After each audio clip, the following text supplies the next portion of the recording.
मेरे साथियों, आप तमाम का बेहद शुक्रिया कि आपने अपना कीमती वक्त निकाल कर आज के इस इंतखाबी जलसे में शिरकत की। आप तमाम लोग इस चीज़ से बाखबर हैं और वाकिफ़ हैं कि हल्क़ा असम्बली नामपल्ली से मजलिस इत्तेहादुल मुस्लिमीन ने अपने उम्मीदवार जनाब माजिद हुसैन को बनाया और जनाब माजिद हुसैन मजलिस के रुकने बल्दिया भी थे, अभी भी है।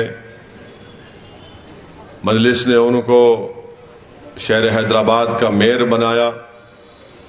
वो 3 साल तक शहर हैदराबाद की खिदमत की बहैसियत मेयर के, और अब मजलिस ने उनको हल्क़ा असम्बली नामपल्ली की नुमाइंदगी करने के लिए उनको अपना उम्मीदवार बनाया है।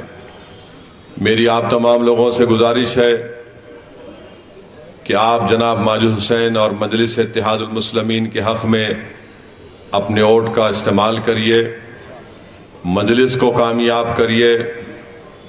आप जमात को वोट देते आए हैं और मेरी आपसे फिर से अपील है कि आप दोबारा मजलिस इत्तेहादुल मुस्लिमीन के हक़ में अपने वोट का इस्तेमाल करिए। मेरे अजीज़ दोस्तों और बुज़ुर्गों, मजलिस का ये उम्मीदवार आप ही के इस महल्ले में पैदा हुआ, बड़ा हुआ। यहाँ पर ही उसने अपनी ज़िंदगी के कीमती लम्हे भी गुजारे। आपने हमारे उम्मीदवार को पहले रुकने बल्दिया मुंतखब किया, फिर अल्लाह ने उनको हैदराबाद का मेयर बनाया, फिर वो दोबारा बल्दी हल्क़े मेहदीपट्टनम से रुकने बल्दिया मुंतखब हुए। अब मजलिस ने उनको हल्क़ा असम्बली नामपल्ली के उम्मीदवार बहैसियत MLA के उम्मीदवार के आपके सामने उनको पेश किया है। तो ख़ास तौर से फसलांसर अहमदनगर की आवाम से मेरी अपील है कि जब आप ही के एक महल्ले के फ़र्द को, एक बच्चे को, जिसकी सरपरस्ती यहाँ के बुज़ुर्गों ने की, जिसका साथ यहाँ के नौजवानों ने दिया, मेरी आपसे दरमंदाना अपील है कि आप माजिद हुसैन साहब को हल्क़ा असम्बली नामपल्ली का MLA मुंतखब करिए, मजलिस को कामयाब करिए, और मजलिस की कामयाबी हमारे इत्तेहाद की कामयाबी होगी।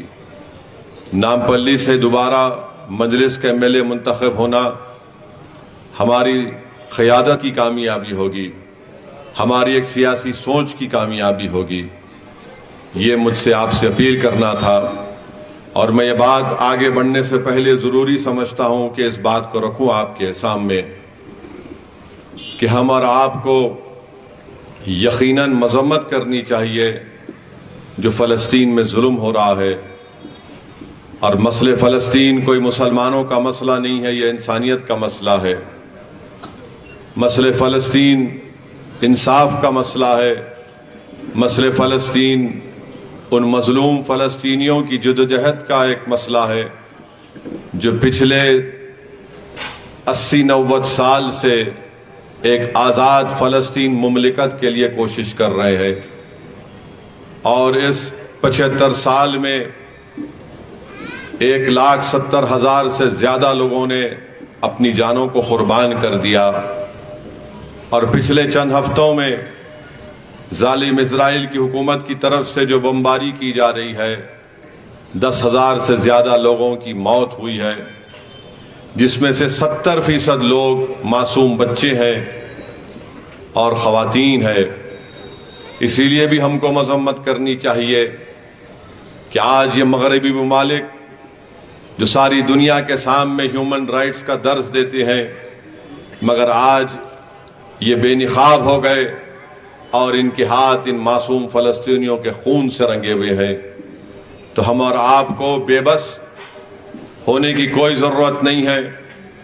हमको ये नहीं समझना चाहिए कि हम उस नज़ारों को अपने फ़ोन पर देखकर अपने आप को ये कहने पर मजबूर हो जाएं कि क्या हो रहा है, कोई इनकी मदद करने वाला नहीं है।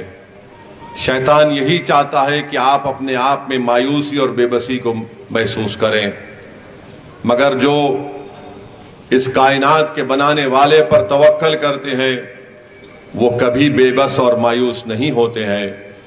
हमको दुआ करना है, हमको एहतजाज करना है और हमको सारी दुनिया के सामने खड़े होकर उन मजलूमों की जुल्म की दास्तान को बयान करना है कि वो मजलूम है और जालिम इजराइल है।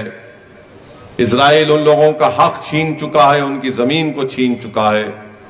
आप अंदाजा लगाइए कि आज इजराइल वहां पर 20 लाख की आबादी पर मुश्तमिल गाजा है। 20 लाख में से 10 लाख लोग आज बेघर हो चुके हैं मेरे भाई। 10,000 बिल्डिंगों को बर्बाद कर चुका है इजराइल। 36 दवाखाने हैं, 16 दवाखाने बर्बाद कर चुका है। 1 लाख फलस्तीनी इजराइल में जाकर रोज काम करते थे, तो इजराइल ने कह दिया कि 1 लाख फलस्तीनियों को हम आकर काम करने नहीं देंगे। उनके पास पीने को पानी नहीं है, बरखी नहीं है, बिजली नहीं है, अस्पताल में ना लाइट है ना दवाएं हैं और बच्चे यतीम पे यतीम हो रहे हैं। हम कम से कम यहां पर ठहर कर इजराइल की इस बर्बरियत की मजम्मत तो कर सकते हैं। और मुझे ये इख्तियार आप दीजिए कि मैं आप तमाम की तरफ से जालिम इजराइल की इस बर्बरियत की मजम्मत करूं। मुझे यकीनन यह हक हासिल है कि मैं आपकी तरफ से इन जालिमों को जालिम कह सकूं जो आज इंसानियत को ख़त्म करना चाहते हैं। मेरे अजीज दोस्तों और बुजुर्गों, अगर आज हम मजम्मत नहीं करेंगे तो फिर तारीख में लिखा जाएगा कि सरजमीन दखन पर बसने वाले जियालों ने कम से कम अपनी जबान से इस बर्बरियत की मजम्मत नहीं की। मैं नहीं चाहता कि जब मोहरिख कलम उठाकर लिखेगा आज से 100 साल के बाद, तो कोई ये ना कहे कि हमने एहतजाज नहीं किया। वतन अजीज भारत में सबसे पहले अगर एहतजाज हुआ जालिम इजराइल के खिलाफ तो सरजमीन हैदराबाद पर दारुस्सलाम में जलसा हुआ, जहां पर आप तमाम लोग हमारे मिल्लत के जिम्मेदारों ने जमा हुआ, हमने मजम्मत की। मुझे वाकया याद आता है कि जब अमेरिका वियतनाम पर हमला कर रहा था, कई बरस तक जंग चली अमेरिका की वियतनाम के ऊपर, मगर एक शख्स था जो रोज जाकर अमेरिका के सदर व्हाइट हाउस के घर के सामने एक दिया जलाता था। लोग उससे पूछते थे कि 1 साल हो गया मगर जंग खत्म नहीं हुई, तेरे चिराग जलाने से क्या हो रहा है? तो उसने बड़ा तारीखी जुमला कहा था। उसने कहा कि मैं ये चिराग इसलिए नहीं जलाता हूं व्हाइट हाउस के सामने जाकर कि मैं दुनिया को दिखाऊं, मैं इसलिए चिराग जलाता हूं व्हाइट हाउस के सामने जाकर कि दुनिया का अगर इंसानियत उनमें मर चुकी है तो मैं कम से कम ये दुनिया को बताना चाहता हूं कि आज एक आदमी में इंसानियत जिंदा है। इसीलिए मैं जाकर व्हाइट हाउस के सामने चिराग जलाता हूं। तो मेरे अजीज दोस्तों और बुजुर्गों, हमको भी मजम्मत करनी चाहिए। बहुत सी सियासी पार्टियां हैं, मीडिया के लोग मुझसे पूछते हैं कि कांग्रेस ये कह रही है कि असदुद्दीन ओवैसी के पास बोलने को कुछ नहीं है, इसलिए असदुद्दीन ओवैसी फलस्तीन के बारे में बोल रहा है। याद रखो कांग्रेस के पागलों, मेरे पास बोलने को बहुत कुछ है। मैं इतना बोल सकता हूं कि तुम्हारे लोग मेरी बातें सुन के गूंगे हो जाएंगे और जवाब भी नहीं दे पाएंगे। दलील के साथ बोलूंगा। मैं तो कांग्रेस के लोग, जो कांग्रेस के लोग ये कह रहे हैं कि ओवैसी अपने भाषण में ये कहता है, तो तुम कह दो फलस्तीनियों पर जुल्म नहीं हो रहा है। तुम कह दो कि फलस्तीन में 5,000 बच्चे नहीं मारे गए। तुम कह दो कि 50,000 खवातीन जो आज हामिला हैं उनके पास डॉक्टर नहीं है। तुम कह दो कि 4,000 खवातीन का कत्ल नहीं हुआ। तुम कह दो कि 10 लाख लोग बेघर नहीं हुए। ये कोई सियासी मसला नहीं है, ये तो महात्मा गांधी ने कहा था। कांग्रेस महात्मा गांधी को भूल चुकी। कांग्रेस भूल चुकी है कि महात्मा गांधी ने कहा था कि फलस्तीन अरबों की सरजमीन है। कांग्रेस भूल चुकी इंदिरा गांधी के उस बयान को कि जब यासिर अराफात से नॉन अलाइंड मूवमेंट की कॉन्फ्रेंस दिल्ली में हुई थी तो फिदेल कास्ट्रो और यासिर अराफात आए थे, तो किसने कहा था इंदिरा गांधी को ये मेरी बहन है? किसने कहा था कि अराफात, यासिर अराफात मेरा भाई है? हमारे मुल्क की हमेशा ये पॉलिसी रही कि हमने एक अलहदा फलस्तीन मुल्क की तायीद की। हमने फलस्तीनियों से इजहार यकजहती के लिए स्टैम्प को जारी किया, बल्कि ये हुकूमत जो हिंदुत्व के एजेंडे पर चलती है, नरेंद्र मोदी जिसके वजीर आजम है, उन्होंने भी कह दिया कि हम अलहदा फलस्तीन मुमलिकत के कायल हैं। तो फलस्तीन इंसाफ का मसला है, जहां कहीं भी जुल्म होगा हम इंसाफ की लड़ाई लड़ते आए और लड़ते रहेंगे। तो मेरे अजीज दोस्तों और बुजुर्गों, मेरे असल मौजू पे आने से पहले मैं आपको ये बताना जरूरी समझता हूं कि हल्क़े असम्बली नामपल्ली की कामयाबी हमारे लिए क्यों जरूरी है। सातों असम्बली हल्के जात पर जहां पर मंजलिस के मेले हैं, वहां पर मंजलिस की कामयाबी क्यों जरूरी है। बल्कि जो अलहदा असम्बली और इजाफा हम लड़ रहे हैं, 3 लड़ रहे हैं, 9 लड़ रहे हैं, राजेंद्र नगर, जुबली हिल और आपके राजेंद्र नगर, जुबली हिल जो हम लड़ रहे हैं, वहां पर मजलिस के उम्मीदवारों की कामयाबी क्यों जरूरी है और कौन इसको रोकना चाहता है। मेरे अजीज दोस्तों और बुजुर्गों, मजलिस पूरे मुल्क में एक अलहदा अपनी सियासी शनाख्त रखती है। भारत में चाहे कुछ भी कहीं पर हो जाए, चाहे मीडिया हो या बड़ा बड़ा सियासतदान हो, चाहे बीजेपी हो, आरएसएस हो, कांग्रेस हो, कोई भी हो, सब ये देखता है कि हैदराबाद से शेरवानी क्या बोलने वाला है। सब यही देखते हैं कि पैगाम क्या दिया जाएगा और सब ये जानते हैं कि ये वो जमात है जो 65 साल से सियासी जद्दोजहद करती आई है। ये सब लोग जानते हैं कि इस जमात को आज जो मुकाम मिला अल्लाह के फजलो करम की वजह से मिला।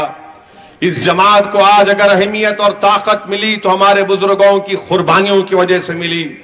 इस जमात की आज अगर पहचान है तो इसलिए है कि इस जमात के लिए हमारे बुजुर्गों ने जेल की सोबतों को बर्दाश्त किया। इस जमात में आज अगर ताकत है तो हमारे बुजुर्गों पर झूठे इल्जाम लगाए, मगर उन्होंने उन इल्जामात की परवाह नहीं की और मजलूम अक़लियतों के लिए, दलितों के लिए, कमजोरों के लिए एक सियासी आवाज मजलिस आज बन चुकी है। इसीलिए ये नहीं चाहते कि अक़लियत हो, दलित हो, मजलूम हो, कमजोर हो, पिछड़ा हो, उसकी एक सियासी आवाज या ताकत अवाम के दरमियान में बचा रहे। ये सब मजलिस को कमजोर करने का एक ख्वाब देखते हैं, मगर अल्लाह का फजल और करम रहा, नबी करीम सल्लल्लाहु अलैहि वसल्लम का सदका रहा, अहले दिल की दुआएं थीं और हैं और रहेंगी कि इन तमाम के अज़ाइम, नापाक अज़ाइम को अल्लाह ने शिकस्त दी। मुझे यकीन है कि आने वाले असम्बली इंतखाबात में भी इनके नापाक अज़ाइम में ख्वाब बनकर चुकनाचूर हो जाएंगे और अवाम इत्तेहाद की ताकत और क़ुव्वत के बलबूते पर मजलिस के उम्मीदवारों को कामयाब और कामरान करेगी।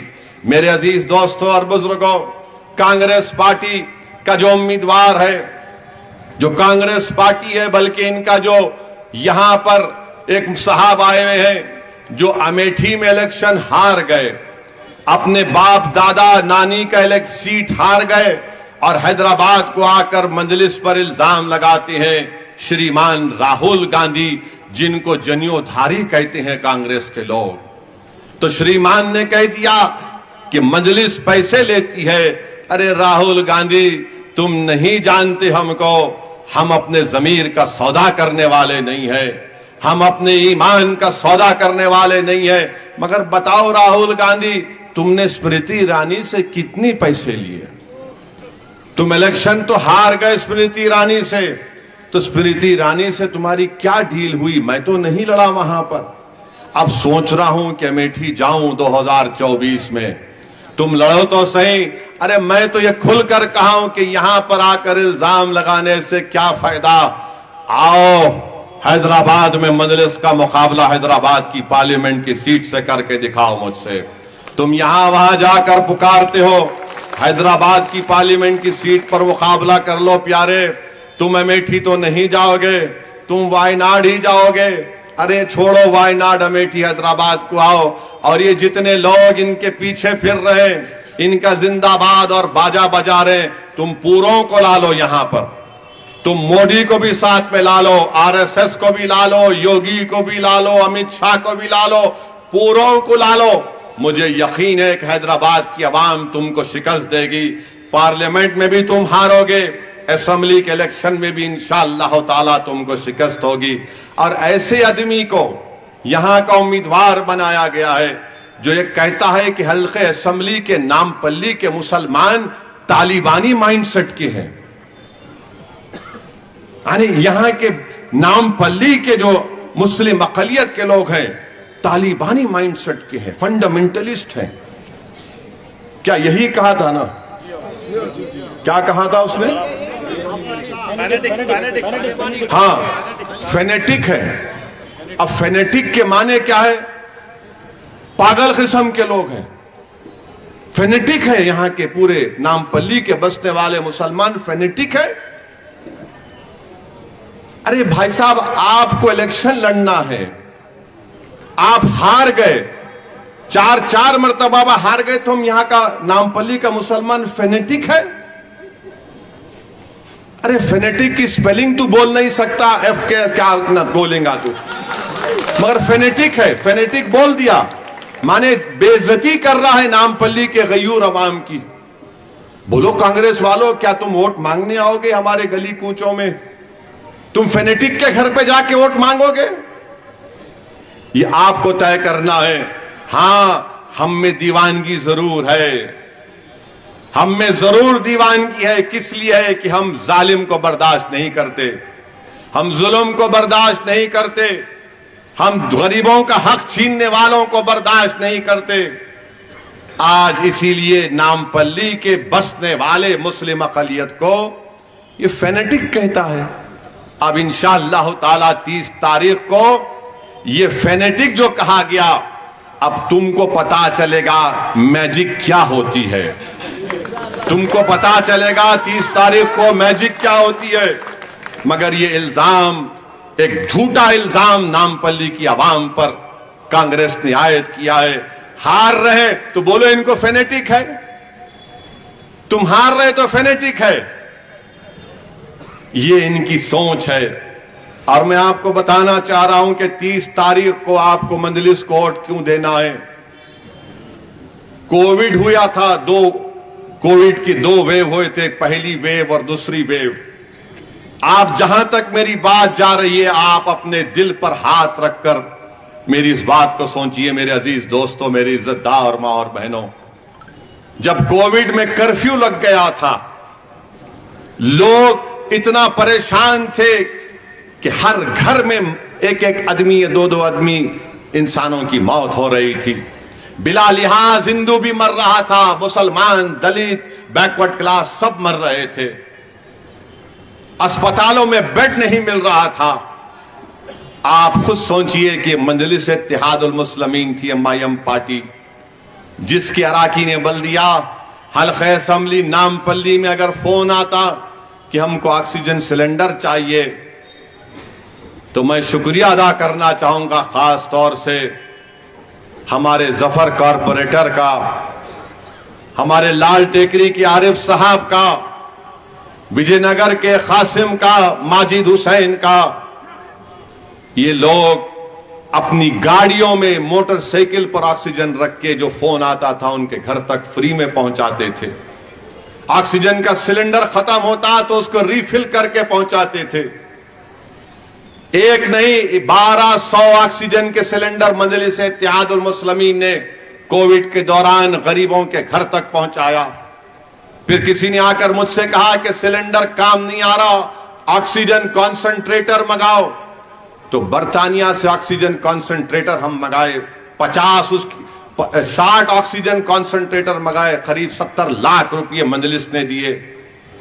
सबको फ्री में ऑक्सीजन कॉन्सेंट्रेटर हमने खिदमत करने की कोशिश की। मेरे भाई, ये कहां थे कांग्रेस के लोग? अरे हमको फेनेटिक बोलने वाले तुम कहां थे बताओ? कांग्रेस का कोई नेता लीडर नजर नहीं आ रहा था। वो अपनी जान बचाने की फिक्र में थे, अपनी जात को, अपने घर को बचाने की फिक्र में थे। और मंजलिस का एक अदना रुकन ये चाह रहा था कि मैं मर भी जाऊं तो परवाह नहीं, मगर एक आवाम की जिम्मेदारी मुझ पर है, मैं पहुंचूंगा, जो कोविड का मरीज है उसके घर को ले जाके ऑक्सीजन सिलेंडर दूंगा। मेरे कई रुकने बल दिया, एक नहीं 2 मरतबा उनको कोविड हो गया। 10 दिन के बाद आते, मैं बोला मियां आराम करो। नहीं साहब, अब अच्छा हूं, जाऊंगा मैं। सिलेंडर ले जाकर पहुंचाते थे। फोन आता था कि बेड होना, तो रात रात भर मैं, हमारे जाफर हुसैन मेराज अल्लाह उनको अच्छा रखे, जो याकूतपुरे के उम्मीदवार, माजिद हुसैन, हम लोग दवाखाने गवर्नमेंट के पूछते, गांधी में, उस्मानिया में, ये हाईटेक सिटी के पास एक बिल्डिंग में नया दवाखाना खोला गया था कि कहां पर बेड मिल सकता है। लोग मर रहे थे सौों की तादाद में, बल्कि मैं तो कहूंगा उससे बड़ा नंबर लोगों की मौत हुई।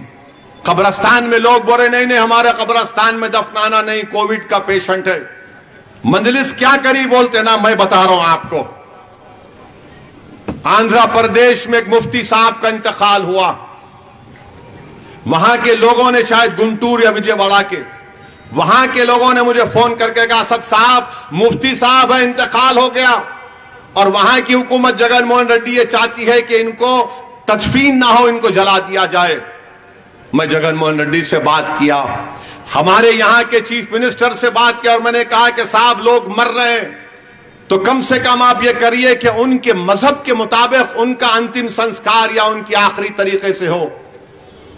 केसीआर ने कहा कि असद भाई बोलो क्या करना। मैं दौड़ा मुफ्तियों के पास, मौलाना खालिद सैफुल्लाह रहमानी के पास, मैं गया मुफ्ती खलील अहमद के पास, मैं गया मुफ्ती गयास साहब के पास, उनसे फोन पे राबता भी किया। मैंने कहा कैसा कर सकते हैं, तो इन तीनों उलेमाओं ने मुझसे कहा कि तरीका यह है कि आप गवर्नमेंट के अस्पताल से जब मरने वाले की लाश दी जाती है, उनसे कहिए कि वहीं पर उसको पानी से धो दे, एक सफेद कपड़े में लपेट दे, और फिर जिस किसी मजहब के लिहाज से वो अपने तरीके से या तदफीन करना चाहते हैं, जलाना चाहते हैं, उनको हवाले करें और 2 लोगों की इजाजत दें।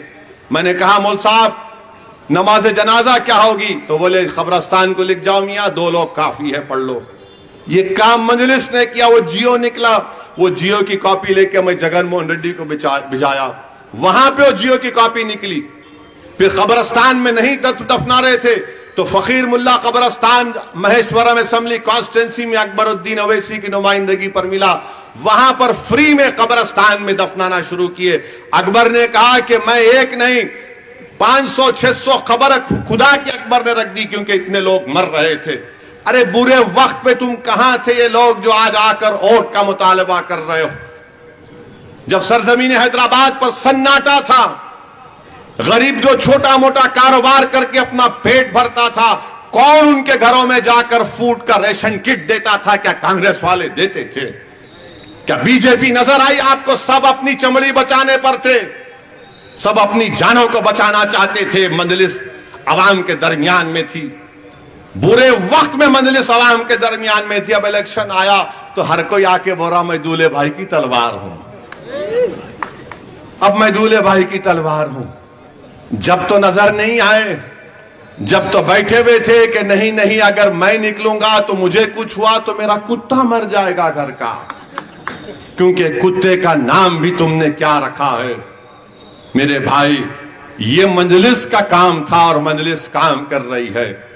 इसको हरगिज ये मत समझिए कि मैं एहसान जतला रहा हूं, बता रहा हूं आपको नहीं, उन लोगों को बता रहा हूं जो आज हमसे इलेक्शन में मुकाबला करने के लिए आ रहे। जो बात करेगी बोलते मंजलिस भड़काऊ भाषण देती, मंजलिस हिंदू मुस्लिम करती। अरे कोविड के दौरान में कौन हिंदू कौन मुसलमान था? सब मर रहे थे, सबको ऑक्सीजन की जरूरत थी, तो क्या हम देख रहे थे जफर माजिद हुसैन इसका नाम मुसलमान है, इसका नाम हिंदू है? अरे पहुंचाओ, मेरा मकसद था जिसको मिलता है 2 ऑक्सीजन ले जाकर। मेरे भाई ये काम मंजलिस ने किया है, ये आपको फैसला करना है। और फिर अब इलेक्शन आ गया तो आजकल फैशन बना हुआ है, ला रे मियाँ एक 4 वाइट शर्ट ला ले, जरा पहन के निकलना है। ऐसा दिखता है कि दूल्हे की शेरवानी बना के निकल रहे, एक 4 वाइट शर्ट ला लिए, मैं आ गया अस्सलाम वालेकुम। क्या है ये? मजाक है ये? सियासत ये नहीं है, अवाम की खिदमत ये नहीं होती है। बस मालूम हो गया 6 महीने इलेक्शन को निकलना शुरू हो जाती। हल्लू एक फेसबुक लाइव में करा, वहां पे कुछ बोल दिए। मजलिस साल के 12 महीने, हफ्ते में 7 दिन, जिसमें से 6 दिन दारुस्सलाम में बैठकर आवाम की खिदमत की जाती है। असेंबली में लड़ती है मजलिस, आपके हक के लिए, आपके हुकूक के लिए। आज मजलिस को इसी वजह से आपका इत्मीनान और आपकी मदद मिलती है। तो मेरे अजीज दोस्तों और बुजुर्गों, मेरी आपसे गुजारिश है कि आप मजलिस के हक में अपने वोट का इस्तेमाल करिए। और हमको कहा जाता है कि हम फिरका परस्त हैं। मैं पूछना चाहता हूं कांग्रेस के लोगों से, मध्य प्रदेश में कमलनाथ इनका साबिका चीफ मिनिस्टर है, अब चीफ मिनिस्टर बन सकता है मध्य प्रदेश में। मध्य प्रदेश का कांग्रेस का साबिका चीफ मिनिस्टर यह बयान देता है कि राजीव गांधी ने बाबरी मस्जिद के ताले खोले थे, इसी वजह से आज वहां पर मंदिर बनने जा रही है। हम पूछना चाहते हैं कांग्रेस के लोगों से, बताओ क्या यह सच्चाई नहीं है? मैं शुरू से कह रहा था कि ये लोग जिम्मेदार हैं। 1948-49 से आप देख लो, 6 दिसंबर 1992 तक ये पूरे के पूरे लोग थे। कमलनाथ ने वही बात कही जो मैं कह रहा था। मैं पूछना चाहता हूं राहुल गांधी, क्या तुम्हारे वालिद ने ताले खोले थे? नहीं खोले थे। मैं पूछना चाहता हूं ये लोग जो आज हैदराबाद की सड़कों पर फिर रहे हैं, मजलिस पर उंगली उठा रहे हैं, बताओ क्या तुमने ताले खोले थे या नहीं खोले थे? बताओ, बताओ, इसका जवाब दो। जो मुझ पर गाली देते हैं, मुझ पर इल्जाम लगाते हैं, जो चाहे कर लो। अरे अंग्रेजी की डिक्शनरी में अब कोई गाली देने के अल्फाज बाकी नहीं रहे जो असदुद्दीन ओवैसी के खिलाफ इन्होंने इस्तेमाल नहीं किए होंगे। और जिसको नहीं मालूम, उर्दू में डिक्शनरी को फेरोजुल लुगात कहते हैं। फेरोजुल लुगात का भी इस्तेमाल कर लो, जितनी गाली देना है दो, मगर मैं ये जो कह रहा हूं सच्चाई है नहीं है तो क्या है बताओ। मेरे अजीज दोस्तों और बुजुर्गों, ये कमलनाथ का बयान पर कोई कांग्रेसी कुछ नहीं बोलेगा, राहुल गांधी कुछ नहीं बोलेंगे, बल्कि मैं तो कह रहा हूं कि जनवरी में जो तकरीब होने वाली है, नरेंद्र मोदी को, राहुल को भी साथ ले जाना चाहिए, क्योंकि राम और श्याम की जोड़ी रहेगी। इनके पप्पा ने शुरू किया और आरएसएस के बेटे मोदी ने उसको पूरा कर दिया, तो दोनों को जाना चाहिए। मोदी जी, राहुल को भी उनका हक अदा करने दो। आप दोनों जाइए, आप दोनों एक हैं, आप दोनों में कोई फर्क नहीं है। एक जरा ज्यादा गुस्से में बोलता, एक जरा फिरा फिरा के अंग्रेजी में, हिंदी में बोलता बेचारा। अब हिंदी उर्दू में बोलने के लिए हिज्जे करना पड़ता उनको। हिज्जे करने के माने मालूम आपको? हिज्जे करना किसको बोलते? हिज्जे करना ऐसा है, अब यहां लिख दिए, असदुद्दीन ओवैसी टेक्स मनी, तो उन्होंने हिज्जे करके बोलते असदुद्दीन, हिज्जे करके बोलते, उसको हिज्जे करना बोलते। लिख के दिए तो भी देख के नहीं बोल सकते बेचारे। आम का त्रिपुरा का इलेक्शन लड़े, नहीं लड़े जाके, ऐसा बोल रहे कि नहीं मालूम क्या हुआ, नहीं मालूम, ऐसा चीखा मार इन्हों लड़े। आसाम, मेरे को आसाम से फोन आया एक मौलाना का, ए भाई तुम आसाम का इलेक्शन नहीं लड़े, ये बोल रहा है। मैं आऊंगा फिर, अब बोले तू आजा, अब तो जवाब देंगे इनको हम। त्रिपुरा का नहीं लड़े, नहीं मैं त्रिपुरा जिंदगी में नहीं गया, नहीं त्रिपुरा का इलेक्शन लड़े, नहीं मालूम क्या खा के आते, क्या सूंघ के आते, नहीं मालूम मेरे को। अब कल से मोदी साहब आएंगे, स्टीयरिंग ओवैसी के हाथ में है भाइयों बहनों। उसके बाद उनके छोटे भाई आएंगे राहुल, बी टीम है, बी टीम है। ऐसा नजर आता है कि मोदी और राहुल को ख्वाब में खाली मैं ही दिखता हूं, दूसरे को नजर ही नहीं आते उनको। स्टीयरिंग इनके हाथ में है, बी टीम मैं हूं। अब वो बेचारे हमारे मामू परेशान, अरे मेरी गाड़ी में इसके हाथ में कैसा स्टीयरिंग आ गया रे भाई। आपको मालूम कैसा चलाते अपन गलियों में? मामू परेशान है, इसके हाथ में आया तो उन्हें किधर किधर से कट मार के निकल जाता, नहीं मालूम, भी डरते। अब इन स्टीयरिंग मेरे हाथ में है, अमित शाह आते चीखा मार मार उनके हाथ में है। अब इन आए बी टीम। तो बहरहाल मेरे अजीज दोस्तों और बुजुर्गों, ये इनका तरीक़ेकार है। 28 दिसंबर तक यही पुकारने वाले हैं। मैं आपसे भी अपील कर रहा हूं, दिल पे मत लो, गुर्दे पे ले लो, टेंशन मत लो, वोट डालो पतंग के निशान पर। आप निकल कर वोट डालिए। और ये लोग क्या कर रहे थे? ये करना चाह रहे थे कि हमारे गैर मुस्लिम भाई बहन को, दलितों को, बैकवर्ड क्लास को पैगाम दे रहे थे मजलिस तुम्हारी दुश्मन है। मगर 5 साल में हमारे कॉरपोरेटर्स, हमारे जाफर हुसैन मेराज हमारे दलित भाइयों की बस्ती में गए, उनसे पूछे काम क्या है, काम उनका काम कराए। हमारे दलित बंधु की स्कीम आए तो बोले लो भाई तुम्हारा नाम बोलो लिख जाओ, उनको दलित बंधु में उनका काम किए। आज लोग देख रहे हैं कि आज मंजलिस के ऊपर जो इल्जाम लगाते थे वो झूठे इल्जामात हैं, इसीलिए बौखलाहट का शिकार हो चुके हैं। मेरे अजीज दोस्तों और बुजुर्गों, इनकी तकारीर में कभी आप नहीं सुनेंगे कि मंजलिस के खिलाफ नहीं बोलेंगे असदुद्दीन असदुद्दीन असदुद्दीन असदुद्दीन, खाली एक ही तस्बीह पढ़ते असदुद्दीन असदुद्दीन। कभी तुम ये भी तो बताओ कि तुमने क्या किया।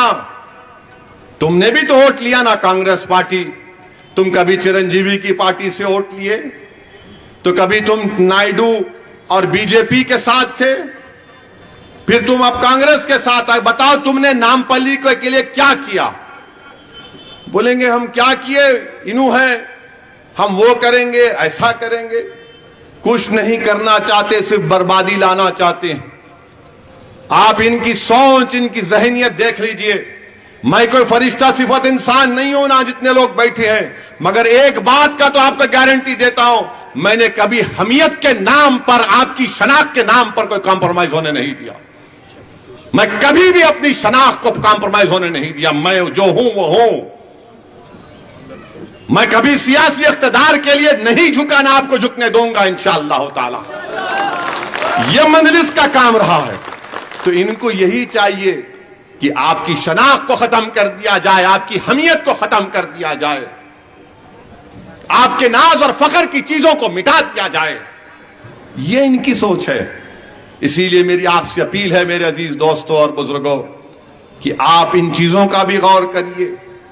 डेवलपमेंट का काम आप देखिए कि जिस जलसेगाह में, अतराफ में, वजीर रेजिडेंसी में, वीडीसीसी रोड श्री राम नगर में 50 लाख की डाली गई। कांग्रेस वाले बोलेंगे ना इस बारे में। अल शुकूर बंजारा होटल 1 करोड़ 1 करोड़ की वीडीसीसी रोड। इरखान की दुकान 27 लाख की सीसी रोड पड़ी। आपको मालूम इरखान हुआ तो क्या होता मालूम? पीला दिखता, पीला पीला दिखता। वैसी छे इनका हाल, कुछ भी नहीं दिखता है इनको, कुछ भी नहीं दिखता है लोगों को। इरखान हो गया है लोगों को, मंजलिस का नफरत में इरखान हो गया है इनको। फिर मस्जिद आयशा के पास 10 लाख की सीसी रोड। ये माइक्रो फोटो स्टूडियो के अतराफ में 10 लाख 55 लाख की सीसी रोड। फिर समोसे की बंडी आयशा मस्जिद के पास 20 लाख की पानी की लाइन।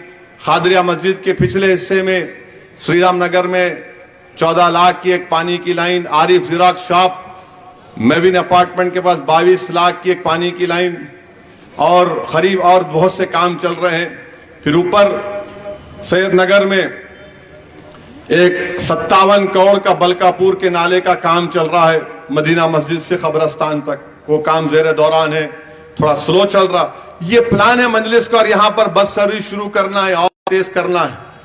कई शिकायतें हैं, तो इंशाअल्लाह ताला ये मंजलिस का प्रोग्राम है। और माजिद हुसैन के बारे में आपको बताना चाहूंगा कि यह शख्स आपके लिए मर मिटने वाला है। इस शख्स में, इस नौजवान में गरीबों के लिए, कमजोरों के लिए कूट कूट के उनकी तकलीफ और उनकी दर्द को महसूस करता है। ये मैं इसलिए कह रहा हूं कि हमारे बड़े लोग बोलते हैं कि किसी की फितरत को पहचानना है तो सफर करके देखो उसके साथ, बोलते ना, या घर बसा के देखो या सफर करके देखो। अब उन्होंने घर बसा लिए, उन्होंने नहीं बसाए, समझे ना? हाँ, तो इन्होंने घर बसा लिए माशाल्लाह। सफर में इनके साथ, ये मेरे साथ कर चुके हैं, मैं देखा हूं उनको। इनको एक ही बुरी आदत है, फूकने की। अल्लाह करे वो भी छूट जाए। छुप छुप के फूकते। मैं उनसे कह रहा हूं कि बाबू फूकना छोड़ो, सफर में सब मालूम हो जाता। आप सफर करो किसी के साथ 3-4 दिन, मेरे बारे में उनको मालूम होगा मैं क्या करता हूँ, कैसा हूँ, क्या हूँ। नहीं बोल रहे होंगे शर्मा के या डर के कि आइंदा टिकट देते कि नहीं देते कि 2800 रुपये। मगर मैं इस पोजीशन में हूं तो बोल सकता हूं, फूकना छोड़ना चाहिए इनको। और जितने लोग फूकते उनको भी फूकना छोड़ना चाहिए। फूकना अच्छा नहीं है, आपकी सेहत के लिए, फेफड़ों के लिए अच्छी चीज नहीं है। बीमार पड़ गए तो फिर लेके जाता आपको नीचे तक उन्हें। तो बहरहाल इनके साथ सफर किया हूं और इनके पास एक दिल है, इंसानियत है, जज्बा है, तड़प है। मैंने इस शख्स को कई बार रोते हुए देखा बिहार में। और क्यों रोने की वजह क्या थी कि साहब इलेक्शन में क्या होगा साहब। बिहार जा जाकर माजिद काम किए, सीमांचल की वो जमीन पर, सल्लाख जमीन पर खुद जा जाकर वहां पर काम किए अपनी मजलिस के जिम्मेदारों के साथ। तो मेरे अजीज दोस्तों और बुजुर्गों, जो आपकी खिदमत करने का एक जज्बा रखता है, जो तड़प है, और मजलिस की यही सोच है कि मजलिस जिस किसी को भी टिकट देती, मैं उनसे यही कहता हूं कि भाई आप कुछ भी होंगे मगर गरीबों की तकलीफ को, कमजोरों की तकलीफ को अपने सीने में महसूस करो, उनकी तकलीफ को समझो। आप, हम कोई फरिश्ता सिफत इंसान नहीं है, हम में बहुत कमजोरियां हैं। मगर जब आपके पास एक खबर पहुंचती है, कोई आपके पास गरीब आता है, अपनी फरियाद लेकर आता है, कोई फोन करता है, तो भाई कुछ करो, मदद करने की कोशिश करो। मेरे अजीज दोस्तों और बुजुर्गों, मेरी आपसे अदबन गुजारिश है कि 30 नवंबर के दिन अपना एक एक वोट पतंग के निशान पर बटन दबाइए, एक एक वोट का इस्तेमाल करिए। ये इनकी कोशिश एक ही है। यहां पर बीजेपी, कांग्रेस सब मिलकर मुकाबला कर रहे हैं। यहां पर बीजेपी और कांग्रेस मिलकर मुकाबला कर रहे हैं। मैं जानता हूं क्या क्या चीजें हो रही हैं, मगर मुझे मालूम कि वो अपनी साजिश में नाकाम साबित होंगे। इंशाअल्लाह ताला वो अपने नापाक अज़ाइम में अल्लाह उनको शिकस्त देगा। मुझे यकीन है कि अल्लाह आपके दिलों में मजलिस की मोहब्बत को और मजबूत करेगा। मुझे यकीन है कि जमात को आपके बुजुर्गों ने अपने खून पसीने से सींचा और उसको मजबूत किया। मुझे यकीन है कि आप जो हमारे बुजुर्गों के जानशीन हैं, आप उसको और मजबूत करेंगे। मेरे भाई, बहुत सी बातें हैं, मगर अभी इलेक्शन शुरू हुआ है, मगर इसका जवाब हम देते रहेंगे। मगर आपसे गुजारिश है कि अपना पोलिंग परसेंटेज बढ़ाइए, अपना पोलिंग परसेंटेज बढ़ाइए। आप हरगिज ये मत समझिए अरे मियाँ ये जीत रहे, क्या फायदा। नहीं मेरे भाई, आपको वोट देना है, भारी अक्सरियत से आपको कामयाब करना है। पहले से ज्यादा रिकॉर्ड वोटों की तादाद से मजलिस को आपको यहां पर कामयाब करना है। बल्कि मैं तो आपसे कह रहा हूं कि सिर्फ जमात को देखो, आप ना सदुद्दीन को देखो, ना माजिद को देखो, ना किसी को देखो, ये जमात आपकी है मेरे भाई। मुझे नहीं मालूम कि मैं इस दुनिया में कब तक रहूंगा या आप कब तक रहेंगे, मगर याद रखो जमात तो रहेगी इंशाअल्लाह ताला। अगर जमात रहेगी तो हम सबका फायदा है, हम सबका फायदा है। अगर आज असद को कोई इज्जत मिली तो जमात से मिली, अल्लाह के फजलो करम से मिली। मुझे इसलिए नहीं मिली कि मैं सलाहुद्दीन अवैसी जैसे कद्दावर कायद का बेटा हूं। मुझे पहचान अगर मिली तो अल्लाह के फजलो करम से, नबी करीम सल्लल्लाहु अलैहि वसल्लम के सदक़े की वजह से और मजलिस की वजह से मिली। अगर आज मुझसे दुश्मनी कोई करता है तो इसलिए करता है कि मजलिस की वजह से एक मजलिस का सिपाही है। अगर आज मेरी गाड़ियों पर गोलियां चलाई जाती हैं तो इसलिए चलाई जाती हैं कि मजलिस का कादिम है। वो ये समझते हैं कि मेरी आवाज को खत्म करने से मजलिस को नुकसान होगा। अरे जालिमो, तुम फिर से चलाओ गोली, मैं मरने को तैयार हूं मेरी जमात के लिए। मगर मैं मर भी जाऊंगा तो जमात आबाद रहेगी। मैं जिंदगी में दुनिया में आया हूं तो जाने के लिए तैयार हूं। मैं मौत से कभी नहीं डरा, ना कभी डरूंगा, मगर मुझे जमात की फिक्र थी और हमेशा रहेगी। हम अपनी जिंदगी में जो कुछ वक्त अब तक अल्लाह ने मुझे दिया है और आइंदा भी देगा, उसका एक एक लम्हा मेरी एक ही फिक्र होती कि मेरी जमात को कैसा मजबूत किया जाए। मुझे एक ही चीज का डर होता है कि हशर के मैदान में जब तमाम लोग खड़े होंगे तो मैं क्या जवाब दूंगा उन बुजुर्गों को जिन्होंने नहीं मालूम क्या क्या इस मजलिस के लिए किया होगा। शायद नौजवान नहीं जानते, ये जो यहां पर ईदगाह का ग्राउंड है, इसको बचाने के लिए कौन सबसे पहले तहरीक शुरू किया था मालूम आपको? बुजुर्गों को मालूम होगा, मरहूम इस्माइल जबी साहब। वहां पर आकर इस्माइल जबी साहब सो गए थे, कई कई दिन तक सो गए थे उस ईदगाह को बचाने के लिए। ये मजलिस के इस्माइल जबी साहब थे रहमतुल्लाह अलैह, अल्लाह उनकी मग़फ़िरत करे। मेरे अजीज दोस्तों और बुजुर्गों, ये आपकी जमात है, ये आपकी आवाज है। आप सिर्फ जमात के नाम पर मजलिस का कोड दीजिए। शख्सियतें आएंगी और चले जाएंगी। असदुद्दीन ओवैसी भी इस मट्ठी में घुल जाएगा, मगर जमात को मजबूत रखिए। इल्जामात लगते रहेंगे, बहुत बातें की जाएंगी मेरे बारे में। आ रहे हैं मोदी जी और ये भी आएंगे, सब लोग सिर्फ एक ही दीवाने का नाम लेंगे। मैं सबके लिए लैला हूं, सब मुझसे मोहब्बत करते हैं, मगर कोई फर्क नहीं पड़ता। जितना बोलना चाहे बोल लो। अखबारात में बहुत गलत बातें लिखी जाती हैं, झूठे बातें लिख दी जाती हैं। आज दिन भर से न्यूज चल रही, मुमताज खान जा रहे, अरे पठान का बच्चा है, वो नहीं जाने वाला है, ये दूसरा जाएगा। जा रहे, मेरे को मीडिया वाले बोल रहे, मैं क्यों, आपको कैसा मालूम? नहीं हम सुने, मैं बहुत सुनते, इलेक्शन का जमाना है, चील उड़ी तो भैंस उड़ी बोलते, तो मालूम मेरे को। जा रहे, कोई नहीं जाने वाला है। मुझे यकीन है कि सब अफवाहें फैलाई जाएंगी, कुछ होने वाला नहीं है। दुश्मनों की एक चाल है, अब बैठ के कुछ एक छोड़ दो सोचा, अब अपने लोग 2 घंटे, क्या साहब कुछ ऐसा है क्या? अरे मैं बोला भाई साहब कुछ होगा नहीं, कुछ भी नहीं। अच्छा फिर हमारे ये जो कांग्रेस के बीजेपी के लोग हैं, आप जो है ये नाम दिए और आपके साथ में आप 6 हलकों का नाम दे दिए। एक बहादुरपुरा बाकी है, जुबली हिल बाकी है, राजेंद्र बाकी है, आप किसको देंगे? मैं बोला मेरी मर्जी, पार्टी का फैसला होगा। नहीं, आप अभी तक इसमें खवातीन को नहीं दिए। मैं बोला मेरे पास वुमेन कारपोरेटर है, मोहतरमा यास्मीन सुल्ताना साहिबा हमारे साबिका बल्दिया भी है, देंगे उनको इंशाल्लाह, एक वक्त आएगा तो बराबर देंगे। हमारे भाई की बेटी सैयदा फलक भी तकरीर किए, बोला वक्त आएगा सबको आएगा। फिर उसके बाद बोले आप क्या गैर मुस्लिम को भी देंगे? बोला मेरे पास कारपोरेटर राजमोहन है। अमित शाह आके 4 मीनार करने खड़े हो गए, राजमोहन को हराऊंगा। योगी आए यूपी से, 4 घंटे सदका फिरे पुराने शहर में, राजमोहन भी जीता, हमारा स्वामी यादव भी जीता कारवान का। राजमोहन 4थी मर्तबा का पुराना पुल का कारपोरेटर है।